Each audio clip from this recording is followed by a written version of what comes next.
কিশোরগঞ্জ ঘিরে রয়েছে নানা ইতিহাস ঐতিহ্য।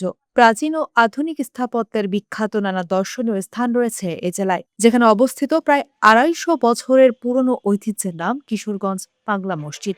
প্রাচীন ও আধুনিক স্থাপত্য শৈলীর অপূর্ব নিদর্শন ঐতিহাসিক পাগলা মসজিদ কিশোরগঞ্জ জেলা শহরের পশ্চিমে নরসুন্দা নদীর তীরে অবস্থিত প্রায় ২৫০ বছরের পুরনো ঐতিহাসিক এই পাগলা মসজিদ।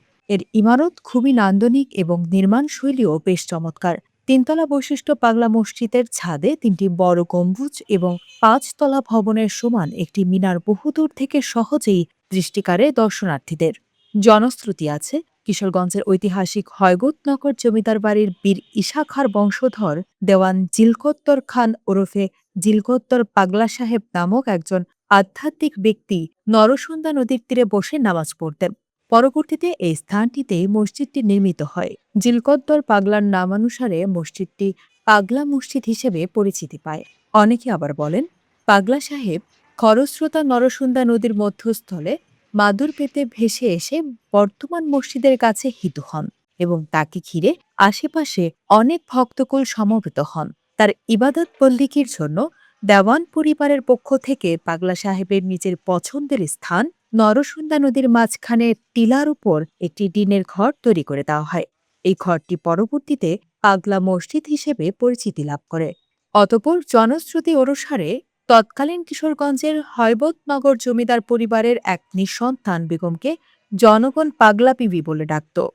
দেওয়ানবাড়ির এ বেগম নরসুন্দার তীরে স্বপ্নাদিষ্ট হয়ে একটি মসজিদ নির্মাণ করলে পাগলা বিবির মসজিদ নামে পরিচিতি পায়। আধুনিক স্থাপত্য শৈলীতে নির্মিত এই মসজিদটির বর্তমান জমির পরিমাণ ৩ একর ৮৮ শতাংশ, যা নির্মাণকালে ছিল কেবল ১০ শতাংশ জমির ওপর। পাগলা মসজিদটি শুধু ইসলাম ধর্মাবলম্বীর কাছে নয়, বৃহত্তর ময়মনসিংহ ও এর আশেপাশের অঞ্চলে সব ধর্মাবলম্বীর কাছে অত্যন্ত পবিত্র ধর্মীয় স্থান হিসেবে পরিচিত। এই মসজিদে মানত কিংবা দান খয়রাত করলে মনোবাসনা পূর্ণ হয় এমন বিশ্বাস থেকে বিভিন্ন বয়সী হিন্দু মুসলিম সহ নানা ধর্মবর্ণের নারী পুরুষ মানত নিয়ে এখানে আসেন। বিশেষ করে প্রতি শুক্রবার এই মসজিদে মানত নিয়ে আসা বিভিন্ন বয়সী নারী পুরুষের ঢল নামে।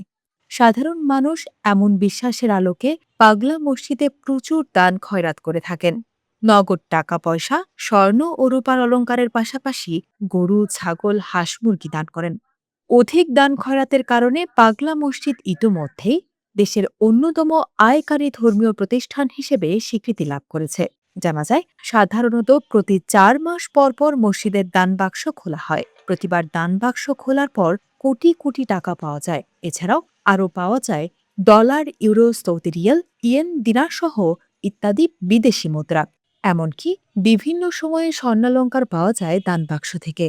জেলা শহরের ঐতিহাসিক মসজিদটিতে রয়েছে ১০টি দানবাক্স ও একটি ট্রাঙ্ক, যেগুলো সাধারণত ৪ মাস পরপর খোলা হয়। টাকা গণনার কাজে জেলা প্রশাসনের কর্মী ছাড়াও আছেন মাদ্রাসার ২৮৫ ছাত্র, ব্যাংকের ৫০ জন কর্মী, মসজিদ কমিটির ৩৪ ও আইন শৃঙ্খলা বাহিনীর ১০ জন সদস্য।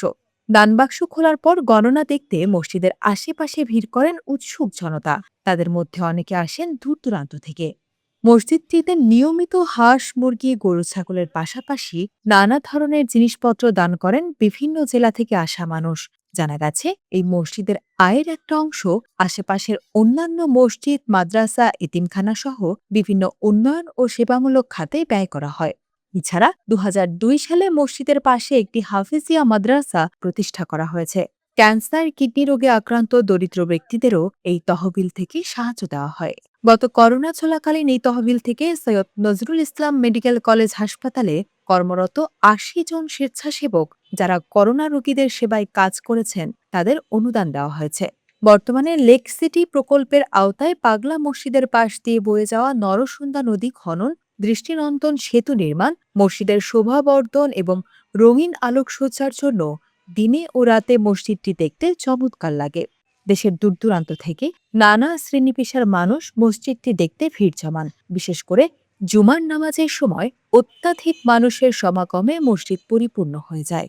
কিশোরগঞ্জের জেলা প্রশাসক সোহানা নাসরিন জানিয়েছেন, ঐতিহাসিক পাগলা মসজিদে আন্তর্জাতিক মানের দৃষ্টিনন্দন ইসলামিক কমপ্লেক্স নির্মাণের উদ্যোগ নেওয়া হয়েছে। দ্রুতই এর কাজ শুরু করা হবে।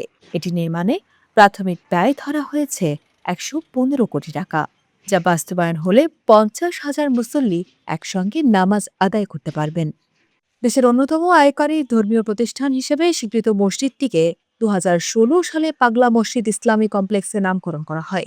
মসজিদটি পরিচালনার জন্য ওয়াকফ প্রশাসন অনুমোদনকৃত একটি কমিটি রয়েছে। এই কমিটিতে জেলা প্রশাসক সভাপতি এবং কিশোরগঞ্জ সদর উপজেলা নির্বাহী কর্মকর্তার সদস্য সচিব, এছাড়া মসজিদের খতিব সহ স্থানীয় প্রশাসনের ঊর্ধ্বতন কর্মকর্তারা এই কমিটিতে মসজিদ পরিচালনার কাজে দায়িত্ব পালন করছেন। মানুষ প্রতিদিনই আসে, বিশেষ করে শুক্রবারে বেশি আসে, দান খায়রাত করে মনের যে আশা পূরণের জন্য আসে।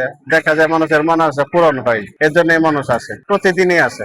এইটা দান করে, ছাগল মুরগ যা আছে, যার মেয়েরা মন চায় সেটাই দান করে।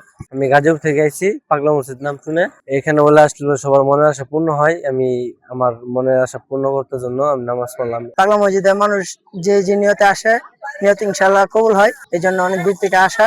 আমার 5টা কোরআন শরীফ মানত ছিল পাগলা মসজিদে, মানত দিলাম। আমি যে নিয়তে আসছিলাম এই নিয়ত আমার ইনশাল্লাহ কবুল হয়েছে।